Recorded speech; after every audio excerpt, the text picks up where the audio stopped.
오늘도 우리 기뻐하는 교회 주일 예배 함께 하시는 여러분들을 주님의 이름으로 사랑하고 축복합니다. 오늘은 성령 강림 후 16번째 주일입니다. 이 시간 경건하고 진실한 마음으로 살아계신 하나님께 예배드리겠습니다. 다 함께 사도신경으로 우리 신앙을 고백하겠습니다. 전능하사 천지를 만드신 하나님 아버지를 내가 믿사오며 그 외아들 우리 주 예수 그리스도를 믿사오니 이는 성령으로 잉태하사 동정녀 마리아에게 나시고 본디오 빌라도에게 고난을 받으사 십자가에 못 박혀 죽으시고 장사한 지 사흘 만에 죽은 자 가운데서 다시 살아나시며 하늘에 오르사 전능하신 하나님 우편에 앉아 계시다가 저리로서 산자와 죽은 자를 심판하러 오시리라. 성령을 믿사오며 거룩한 공예와 성도가 서로 교통하는 것과 죄를 사하여 주시는 것과 몸이 다시 사는 것과 영원히 사는 것을 믿사옵나이다. 아멘. 다 함께 찬송가 91장 찬양하겠습니다.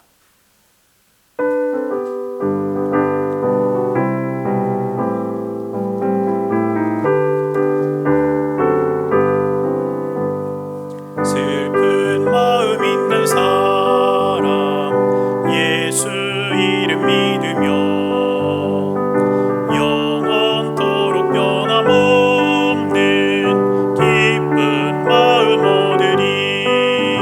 예수의 이름은 세상의 소망이요 예수의 이름은 전국의 기쁨일세. 거룩하신 주의 이름 너의 방패 삼으라. 환난 시험 나갈 때에 주께 기도드려라. 예수의 이름은 세상의 소망이요 예수의 이름은 전국의 기쁨일세. 존귀하신 주의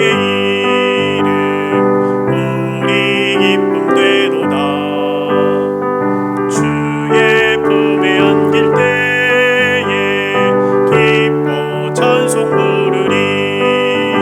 예수의 이름은 세상의 소망이요 예수의 이름은 전국의 기쁨일세. 우리 갈 길 나가노 보좌 앞에 나가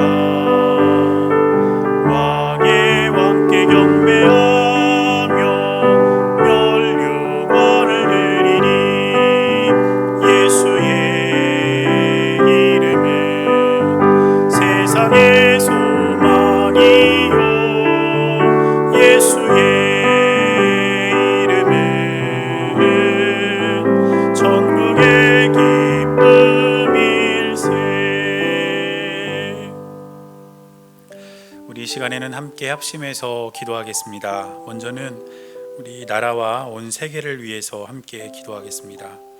지금 확진자가 계속해서 100명을 유지하고 있는 그런 상황인데 하나님께서 은혜와 긍휼을 베풀어 주셔서 확진자의 숫자가 더 줄어들 수 있도록 더 이상 코로나 바이러스 때문에 우리나라가 어려움을 당하지 않도록 하나님께 이 시간 함께 기도하겠습니다. 또 더불어서 온 세계를 위해서도 함께 기도하고 그리고 오늘 예배와 우리 교회를 위해서도 기도하겠습니다. 오늘도 우리가 각 가정에서 온라인 예배로 함께 예배를 드리지만 우리가 있는 그 자리가 성전임을 잊지 않게 하시고 하나님께서 주시는 은혜를 누리는 귀한 예배가 될 수 있도록 해달라고 이 시간 함께 기도하겠습니다. 그리고 우리 기뻐하는 교회가 이 지역에 꼭 필요한 교회가 될 수 있기를 함께 기도하면서 또 여러분들의 기도의 제목을 가지고도 이 시간 함께 합심해서 기도하도록 하겠습니다. 다 함께 기도하겠습니다.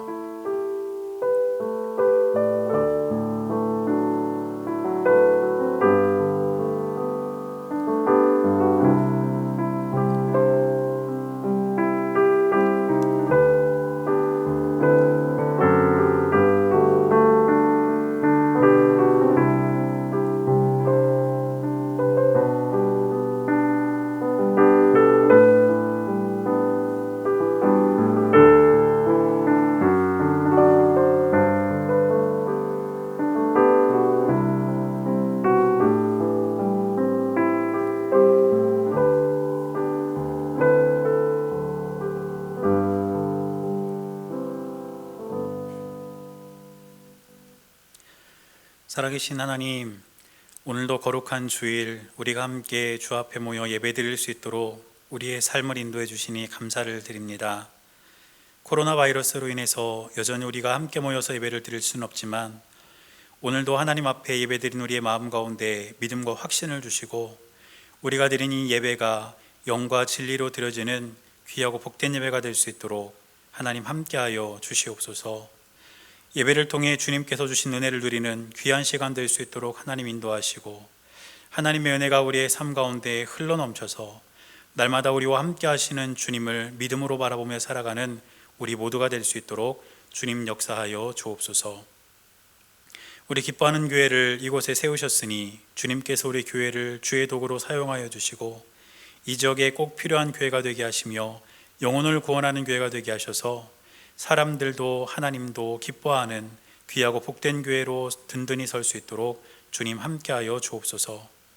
우리나라를 비롯한 온 세계가 여전히 코로나 바이러스로 인해서 고통 가운데 신음하고 있습니다. 하나님께서 은혜와 긍휼을 베풀어 주셔서 이 고난의 시간이 속히 지나가게 하시고 또 그 시간 속에서 우리에게 말씀하고자 하시는 하나님의 뜻을 우리가 분명히 깨닫고 또 그 주님의 뜻에 따라 살아갈 수 있도록 우리의 삶을 인도하여 주옵소서. 이 시간 예배를 드리는 사랑하는 성도님들의 삶 가운데에 마음의 소원과 기도의 제목들이 있는 줄 압니다. 하나님께서 하나하나 기억하여 주시고 하나도 빠짐없이 들어주셔서 하나님의 때에 하나님의 방법으로 응답하여 주시고 그로 말미암아 우리 성도님들의 삶이 하나님의 살아계심을 증명하는 귀하고 복된 삶이 될 수 있도록 역사하여 주옵소서. 이 예배를 우리 주님께서 기쁘게 받아주실 것을 믿으며 살아계신 예수님의 이름으로 간절히 기도드렸습니다. 아멘.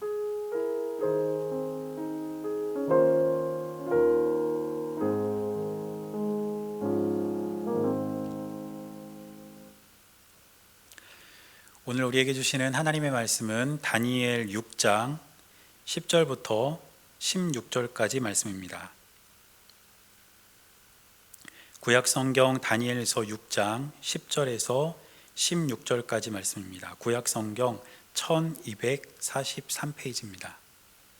제가 말씀을 봉독할 때에 여러분들도 함께 말씀을 보시기 바랍니다. 다니엘이 이 조서에 왕의 도장이 찍힌 것을 알고도 자기 집에 돌아가서는 윗방에 올라가 예루살렘으로 향한 창문을 열고 전에 하던 대로 하루 3번씩 무릎을 꿇고 기도하며 그의 하나님께 감사하였더라. 그 무리들이 모여서 다니엘이 자기 하나님 앞에 기도하며 간구하는 것을 발견하고 이에 그들이 나아가서 왕의 금령에 관하여 왕께 아뢰되 왕이여, 왕이 이미 금령에 왕의 도장을 찍어서 이제부터 30일 동안에는 누구든지 왕 외에 어떤 신에게나 사람에게 구하면 사자굴에 던져넣기로 하지 아니하였나이까 하니 왕이 대답하여 이르되 이 일이 확실하니 메대와 바사에 고치지 못하는 규례니라 하는지라. 그들이 왕 앞에서 말하여 이르되 왕이여, 사로잡혀온 유다 자손 중에 다니엘이 왕과 왕의 도장이 찍힌 금령을 존중하지 아니하고 하루 3번씩 기도하나이다 하니 왕이 이 말을 듣고 그로 말미암아 심히 근심하여 다니엘을 구원하려고 마음을 쓰며 그를 건져내려고 힘을 다하다가 해가 질 때에 이르렀더라. 그 무리들이 또 모여 왕에게로 나와서 왕께 말하되 왕이여, 메대와 바사의 규례를 아시거니와 왕께서 세우신 금령과 법도는 고치지 못할 것이니이다 하니 이에 왕이 명령하매 다니엘을 끌어다가 사자굴에 던져 넣는지라. 왕이 다니엘에게 이르되 내가 항상 섬기는 너의 하나님이 너를 구원하시리라 하니라. 아멘.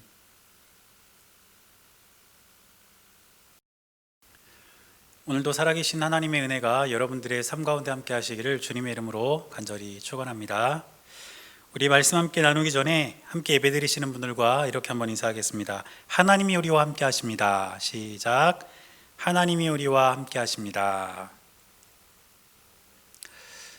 우리가 지난주까지 충분합니다 이런 주제를 가지고 7주 동안 함께 하나님 말씀을 나눴는데 여러분이 7주간 예배를 통해서 하나님께서 여러분들의 삶과 신앙에 충분한 무엇인가를 깨닫게 하셨고 또 알게 하셨다면 그것이 여러분들의 삶에 큰 힘과 또 은혜가 될 수 있기를 주님의 이름으로 간절히 축원합니다.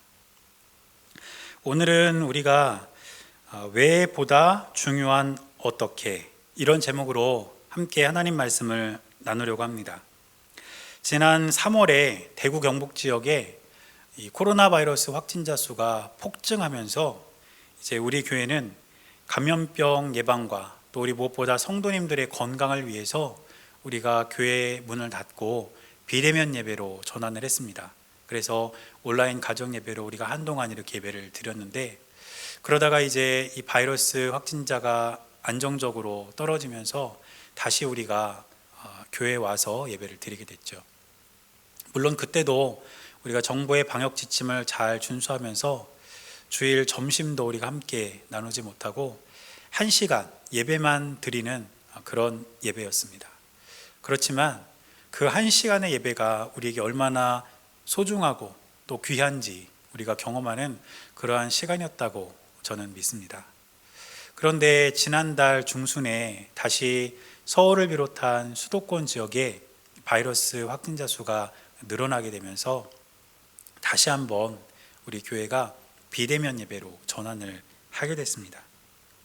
그래서 벌써 오늘이 5주째 우리가 온라인으로 예배를 드리는 주일인데, 제가 늘 말씀을 드리는 것처럼 온라인 예배도 하나님께서 받으시는 예배이고, 여러분들께서 예배 드리시는 그 자리에 하나님께서 함께 하시는 것은 변함없는 진리입니다. 그렇지만 우리가 냉정히 말하면 교회에 와서 함께 드리는 예배와 온라인 예배는 결코 같다고만 할 수는 없을 것입니다. 왜냐하면 헌신과 수고의 측면에서 볼 때 그렇습니다. 우리가 교회에 올 때는 예배 시간에 맞춰서 좀 피곤하더라도 우리의 몸을 일으켜서 깨끗하게 씻고 또 깨끗한 옷을 입고 또 이곳까지 오는 시간과 노력을 들여서 우리가 함께 모여서 예배를 드립니다. 그러나 집에서 드리는 예배는 다르죠. 물론 여러분들이 예배 시간을 기억하고 그 예배 시간에 경건하고 진실한 마음으로 하나님 앞에서 예배를 드리시겠지만, 아무래도 교회에 와서 예배를 드릴 때와는 마음가짐이 같을 수가 없습니다. 그리고 사랑과 교제의 측면에서도 분명히 다르다고 볼 수 있습니다. 이 신앙생활이라는 것은 단지 예배 한번 드리는 것이 아니기 때문입니다. 우리가 주 안에서 한 형제, 한 자매된 한 가족으로서 서로 사랑의 교제를 나누는 이러한 모습이 우리 신앙에 있어서 굉장히 중요한 요소인데, 온라인 예배는 이러한 사랑과 교제를 나누는 것이 불가능하죠. 그렇기 때문에 온라인 예배와 교회에 와서 드리는 예배는 분명히 다른 점이 존재합니다. 그래서 저는 이렇게 생각합니다. 온라인 예배와 현장 예배는 예배의 본질, 즉 살아계신 하나님께 예배하고 그 하나님이 예배 자리에 함께 하신다는 이 예배의 본질적 차원에서는 같지만, 예배의 경험, 즉 예배를 드리면서 우리가 느끼고 또 경험하는 그런 경험적 차원에서는 다르다고 볼 수 있다는 것입니다. 그리고 이것은 저만 그렇게 생각하는 것이 아니라 아마 여러분들도 그렇게 생각하고 계시리라 믿습니다. 그래서 이런 답답한 일상을 살아가면서 우리가 가장 많이 하는 말이 무엇이냐면 왜라는 질문입니다. 왜 코로나 바이러스가 나타나서 우리가 함께 모여서 예배드릴 수 없는 이런 상황을 만들었나? 왜 이 바이러스는 다른 바이러스들보다 전염성이 강해서 없어지지도 않고 이렇게 빨리빨리 확산되고 있나? 또 왜 백신은 아직 만들어지지 않아서 지금 이 상황이 호전될 기미가 보이지 않나? 이런 왜라는 질문을 많이 하게 된다는 것입니다. 여러분, 하지만 우리가 아무리 왜라고 물어도 그 질문으로는 어떤 변화도 이끌어낼 수가 없습니다. 그래서 우리는 왜라는 질문 대신에 어떻게를 물어야 합니다. 왜 코로나 시대가 왔는가? 이것보다는 이 코로나 시대를 어떻게 살아가야 하는가? 이 질문에 대한 대답을 찾을 때에 저와 여러분들의 삶은 훨씬 더 유익하고 하나님께서 주시는 바른 삶을 살아갈 수 있게 된다는 것입니다. 제가 지난주에 책 한 권을 읽다가 문득 그 책을 읽으면서 다니엘이 떠올랐습니다. 왜냐하면 나라가 멸망하고 바벨론의 포로로 끌려간 그 다니엘의 상황이 지금 우리 상황과 묘하게 비슷했기 때문입니다. 여러분들도 아시는 것처럼 다니엘은 뜻하지 않게 나라가 멸망하면서 그 나라를 떠나게 되었고, 그로 인해서 성전을 떠나게 되었고, 제사, 즉 예배도 마음껏 드릴 수가 없게 되었습니다. 그리고 언제 회복되어서 다시 고향으로 돌아갈지 모르는 그런 기약 없는 삶을 살아야만 했다는 것입니다. 여러분, 이런 다니엘의 모습이 지금 우리들의 모습과 비슷하지 않습니까? 우리도 교회에 올 수 없는 상황이 되었고, 예배를 마음껏 드릴 수 없는 상황이 되었고, 또 이런 코로나의 상황이 언제 회복되어서 언제 다시 우리 일상을 찾아올 수 있을지 기약 없는 삶을 살아가고 있다는 것입니다. 그런데 우리가 다니엘을 통해서 깨달을 수 있는 중요한 사실이 하나 있습니다. 그것은 무엇이냐면, 다니엘은 우리보다 훨씬 더 열악하고 힘든 상황을 살았지만 다니엘은 하나님께 왜라고 묻지 않았다는 것입니다.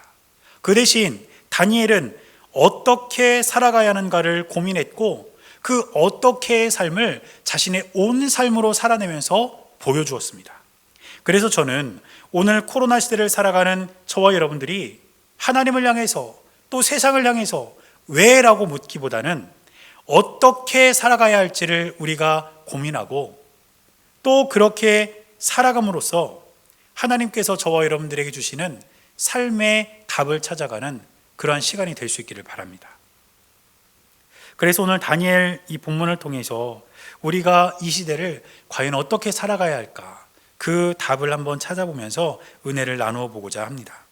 먼저 우리가 코로나 시대를 어떻게 살아가야 하는가에 대한 첫 번째 방법은 이 시간이 믿음의 진보와 신앙의 성숙을 이루는 시간이 되어야 한다는 것입니다. 다시 말해서 우리의 신앙이 더 성숙해지고 하나님께 대한 믿음이 더욱더 굳게 세워지는 시간으로 이 시간을 활용해야 된다는 것이죠. 남유다가 바벨론에 의해서 멸망한 뒤에 백성들은 바벨론의 포로로 끌려가게 되었습니다. 하루아침에 나라가 망한 것이죠. 그래서 가족들과 뿔뿔이 흩어지게 되었고, 한 번도 가본 적이 없는 다른 나라의 포로로 끌려가서 거기서 삶을 살아야 했습니다. 그래서 시편 137편 1절을 보면 이런 이스라엘 백성들의 마음을 다음과 같이 표현하고 있습니다. 우리가 바벨론의 여러 강변 거기에 앉아서 시온을 기억하며 울었도다.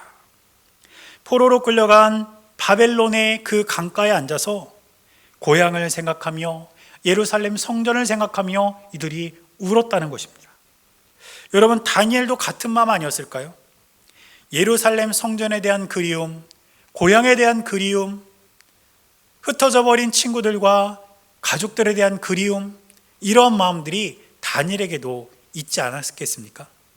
그런데 다니엘은 그런 상황 속에서 그저 앉아서 울고만 있었던 것이 아니라 이방 나라에서도, 그 땅에서도 어떻게 하면 하나님께 대한 믿음과 신앙을 지킬 것인가, 이것을 고민했고 또 그렇게 삶을 살아내고 있었다는 것입니다.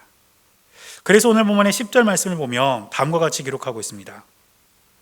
다니엘이 이 조서에 왕의 도장이 찍힌 것을 알고도 자기 집에 돌아가서는 윗방에 올라가 예루살렘으로 향한 창문을 열고 전에 하던 대로 하루 3번씩 무릎을 꿇고 기도하며 그의 하나님께 감사하였더라.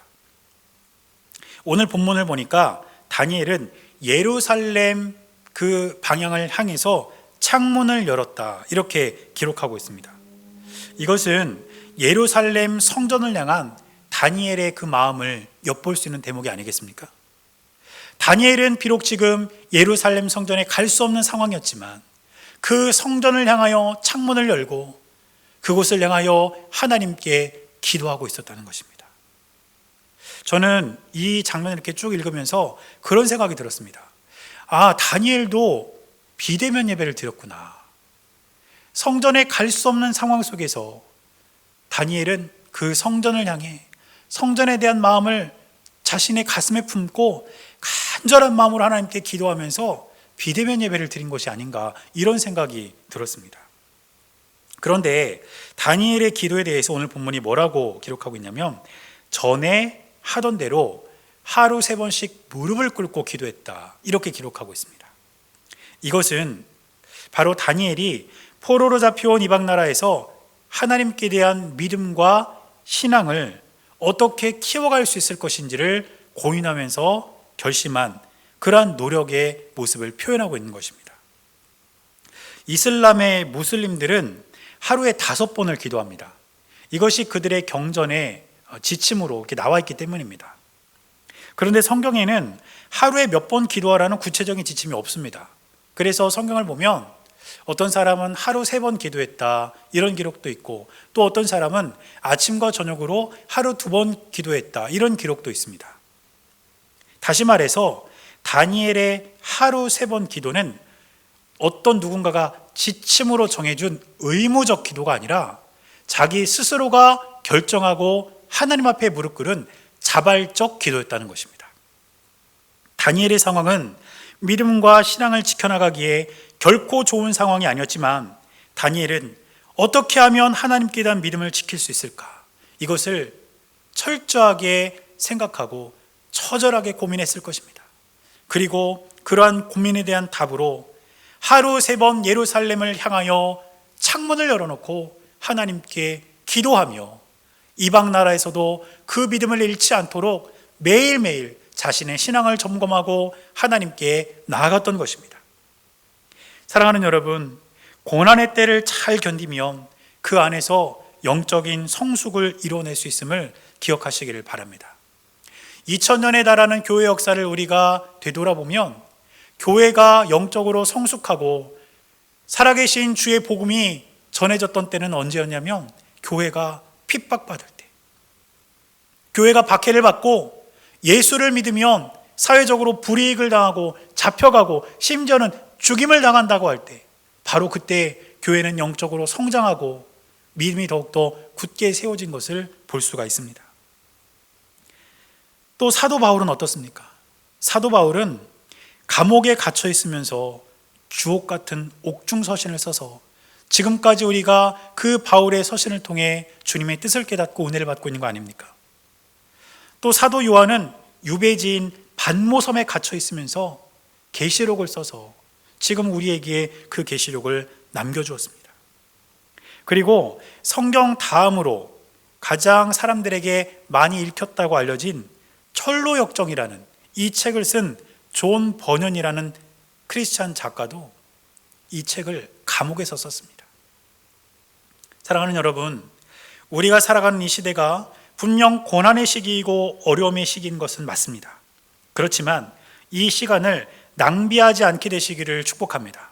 오히려 이 시간에 우리가 우리의 신앙의 성숙을 위해, 우리의 믿음의 진보를 위해 다니엘과 같이 무엇인가를 결정하고 우리가 그 길을 걸어간다면 하나님께서는 저와 여러분들의 삶 속에 은혜를 주실 것이고 어려운 시대를 이어나갈 수 있는 힘을 주실 줄로 믿습니다.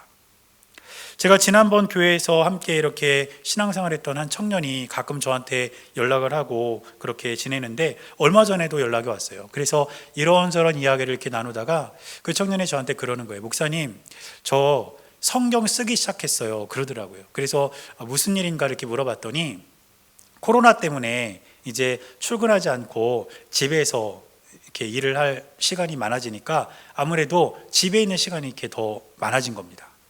그래서 그 시간을 활용하려고 성경을 필사하기 시작했다는 거예요.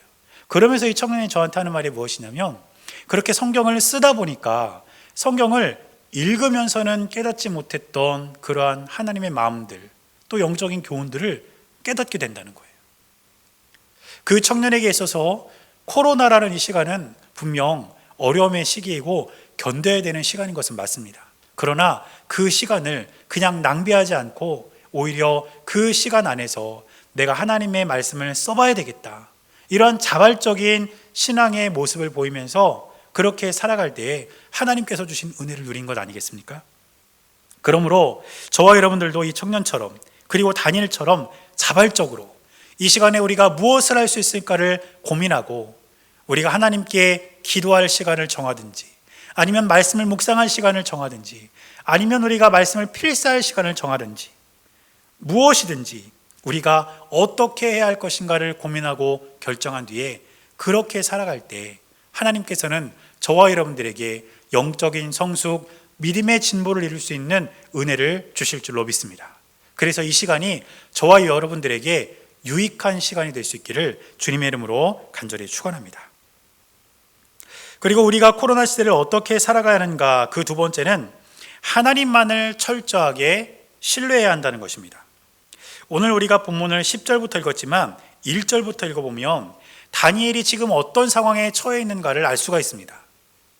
다니엘이 지내고 있는 그 지역을 다스리던 왕이 다리오 왕이었는데, 이 다리오 왕은 어떤 방법으로 그 땅을 통치했냐면 3명의 총리들을 두고 이들이 나라를 다스리게 했습니다. 그런데 이 3명의 총리들 중에서도 다니엘이 왕의 총애를 받고 있는 총리였습니다. 그래서 오늘 다니엘 6장 3절을 보면 이렇게 기록하고 있습니다. 다니엘은 마음이 민첩하여 총리들과 국관들 위에 뛰어남으로 왕이 그를 세워 전국을 다스리게 하고자 한지라. 포로로 잡혀왔던 다니엘이 왕 다음가는 2인자가 되자 다른 총리들이 위기의식을 갖게 되었습니다. 그래서 이들은 다니엘의 약점을 잡아서 다니엘을 몰아내고 자신들이 권력을 잡고자 하는 그러한 계획을 세우고자 했습니다. 그런데 다니엘에게는 어떤 허물도 없었습니다. 이어지는 4절 말씀을 보니까 이렇게 기록합니다. 이에 총리들과 고관들이 국사에 대하여 다니엘을 고발할 근거를 찾고자 했으나 아무 근거 아무 허물도 찾지 못하였으니 이는 그가 충성되어 아무 그릇됨도 없고 아무 허물도 없음이었더라. 다니엘을 몰아내려면 약점을 잡아야 되는데 어떤 약점도 없었던 것입니다. 그래서 이들은 어떤 계략을 세웠냐면 왕의 마음을 흔들어서 왕 외에 어느 누구에게도 절하거나 기도하지 못하도록 법을 만들고 그것을 어기면 사자굴에 넣도록 그렇게 규례를 만들었습니다.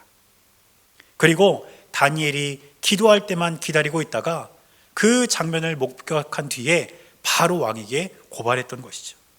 그런데 여기서 정말 의아한 것이 무엇이냐면 다니엘이 너무도 순수히 그들의 의도대로 따라갔다는 것입니다.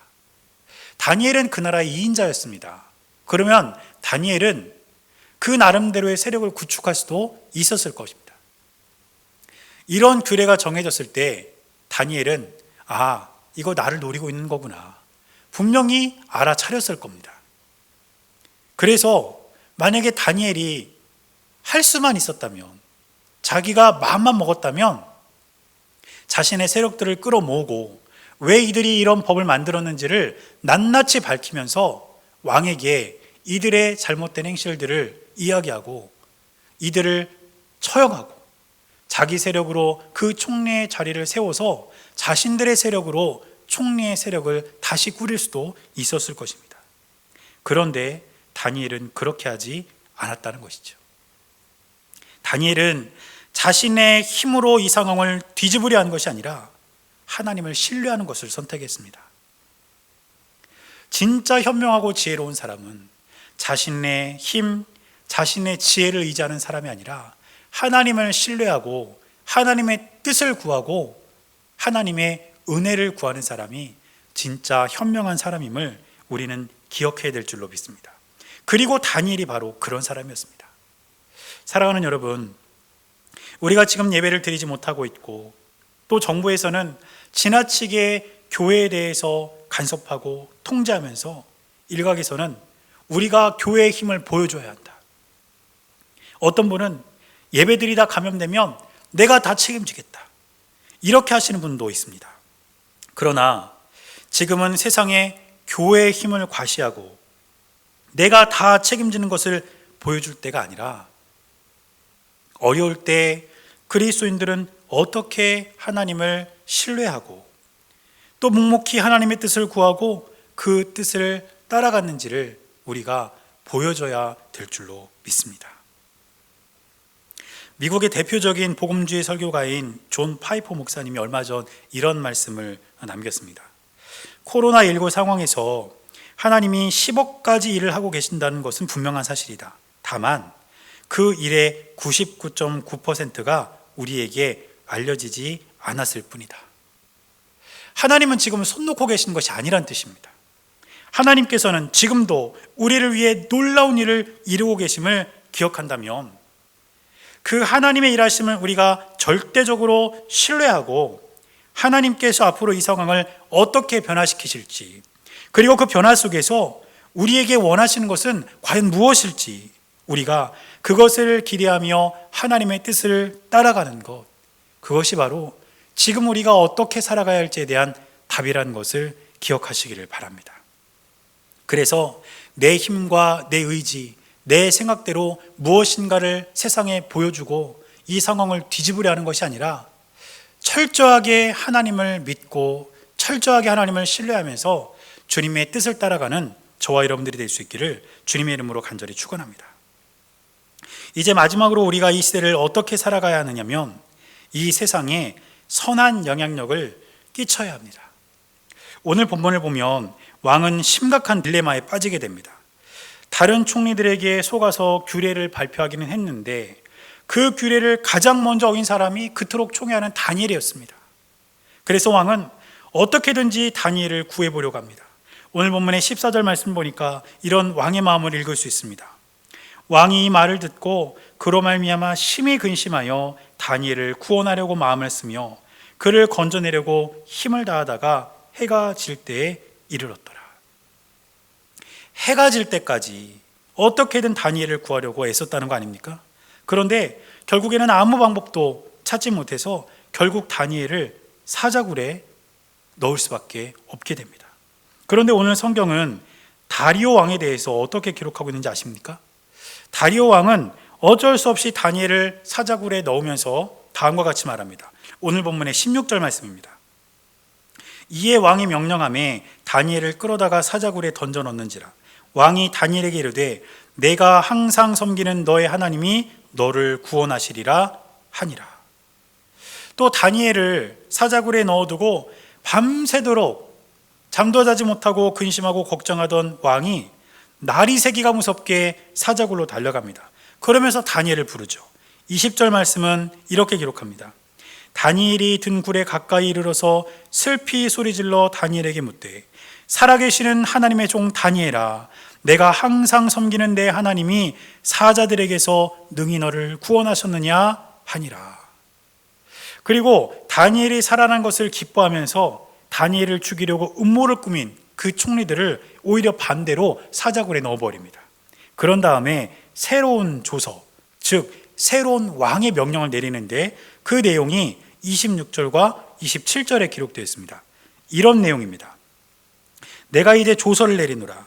내 나라 관할 아래에 있는 사람들은 다 다니엘의 하나님 앞에서 떨며 두려워할지니 그는 살아계신 하나님이시오 영원히 변하지 않으실 이시며 그의 나라는 멸망하지 아니할 것이요 그의 권세는 무궁할 것이며 그는 구원도 하시며 건져내기도 하시며 하늘에서든지 땅에서든지 이적과 기사를 행하시는 이로서 다니엘을 구원하여 사자의 입에서 벗어나게 하셨음이라 하였더라.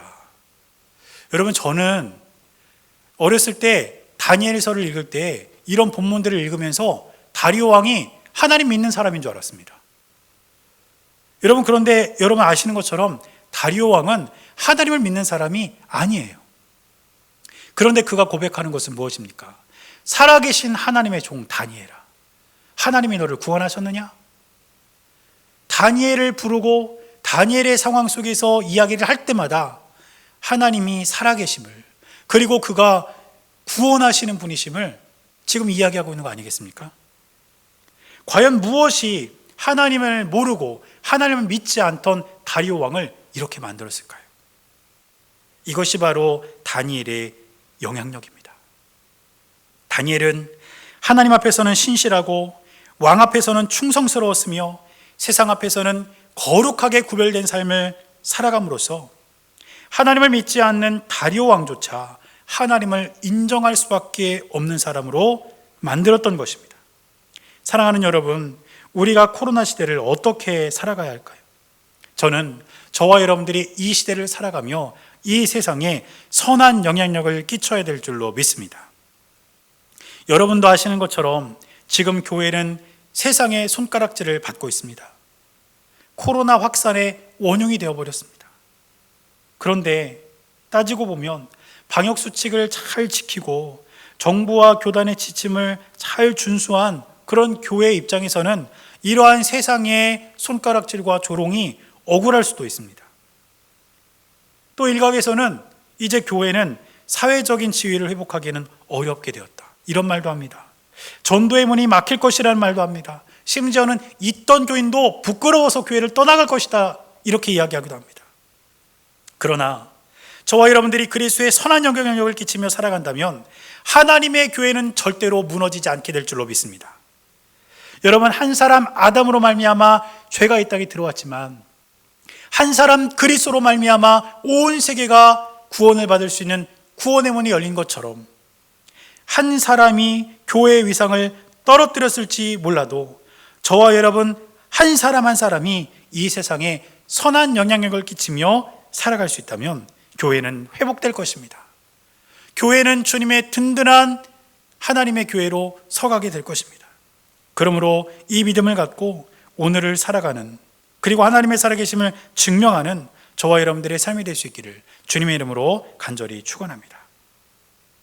우리가 이런 코로나 시대를 살면서 어떻게 살아가야 할지 오늘 본문을 통해 이렇게 살펴봤는데, 다시 한번 정리를 해보자면, 먼저 우리는 이 시간을 우리 신앙의 성숙, 믿음의 진보를 이룰 수 있는 시간이 될 수 있도록 우리가 무엇을 할 수 있을까, 어떻게 해야 할까 고민하고 결정해서 그렇게 살아가야 할 것입니다.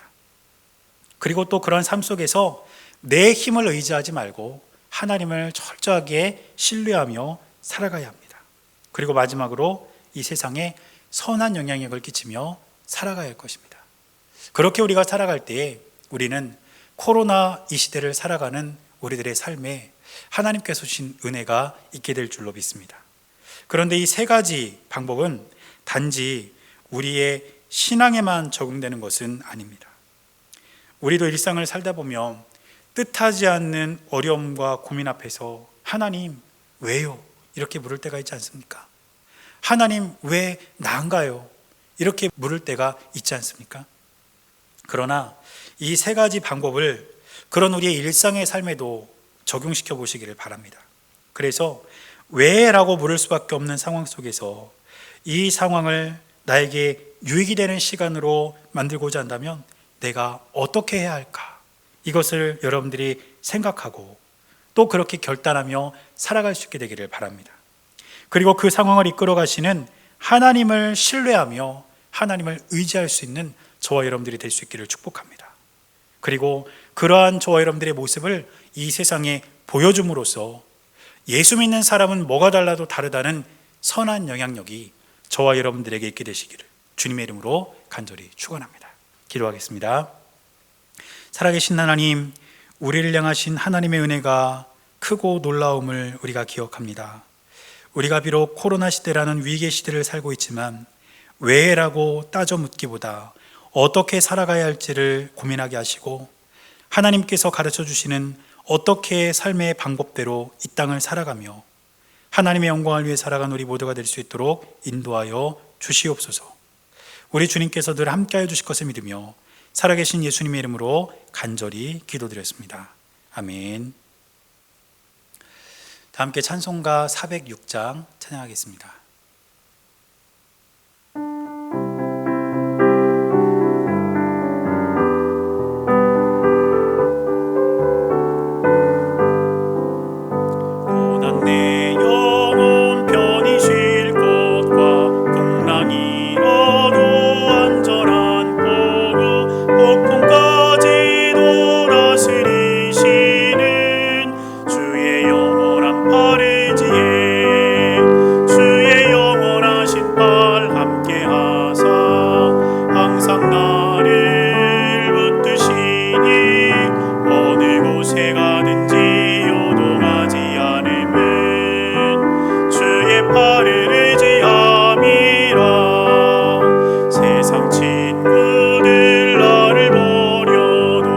예수 늘 함께 동행함으로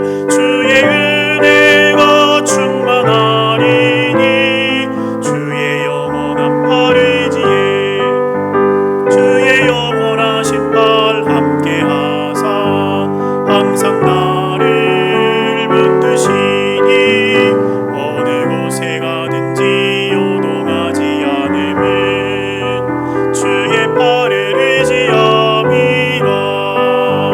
나의 믿음이 연약해져도 미리 예비한 힘을 주시며 위태할 때도 안보하시는 주의 영원한 팔 의지에 주의 영원하신 팔 함께하사 항상 나를 붙드시니 어느 곳에 가든지 요동하지 않음은 주의 팔을 의지함이라.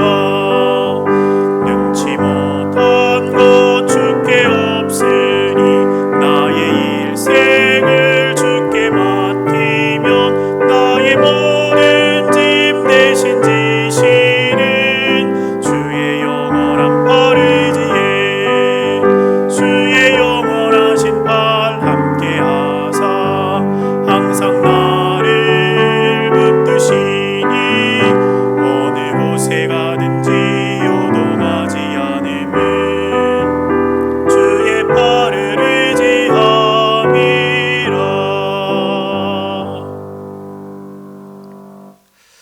오늘도 우리 기뻐하는 교회 주일 예배 함께 하신 여러분들을 주님의 이름으로 사랑하고 축복합니다. 오늘도 우리 김정숙 성도님께서 예쁜 꽃을 이렇게 준비해 주셨는데, 제가 지난주에 제 사회적 거리두기가 2단계로 이렇게 낮아지면서 돌아오는 주일에는 우리가 이 꽃을 함께 봤으면 좋겠다, 이런 은근한 기대가 좀 있었습니다. 그런데 사회적 거리두기는 2단계로 낮아졌지만 확진자 수가 많이 떨어졌기 때문에 낮춘 것이 아니기 때문에 교회에 대한 대면 예배 금지는 해제가 되지 않았습니다. 그래서 여전히 우리가 교회에 모여서 함께 예배를 드릴 수는 없는 그런 상황인데, 계속해서 교계와 정부가 이제 확진자 추이를 보면서 협의 중에 있습니다. 그래서 이제 확진자가 많이 줄어들면 우리가 지난번과 같이 방역 수칙을 준수하면서 다시 예배를 드릴 수 있는 날이 올 거라고 믿습니다. 여러분들께서 함께 기도해 주시고 또 우리가 함께 모여서 예배 드릴 그날을 우리가 기대하는 마음으로 하루하루 힘을 내어서 살아갈 수 있었으면 좋겠습니다. 또 더불어서 여러분의 건강도 또 중요합니다. 특히 이제 가을이 돌아오면서 독감도 또 유행을 한다고 하고 날씨가 쌀쌀해지고 있는데, 여러분들께서도 항상 건강 유의하시고 우리가 함께 만났을 때에 건강한 모습으로 함께 만날 수 있게 되시기를 바랍니다. 제가 오늘 축도하고 예배 마치도록 하겠습니다. 이제는 우리 주 예수 그리스도의 은혜와 하나님 아버지의 크고 놀라우신 사랑과 성령님께서 함께 하시는 귀하고 복된 은혜가 이 시대를 어떻게 살아가야 할지를 고민하고 또 그렇게 살아가기를 결단하는 사랑하는 주의 백성들의 모든 삶 가운데 이제로부터 영원토록 함께 하시기를 주님의 이름으로 간절히 축원하옵나이다. 아멘.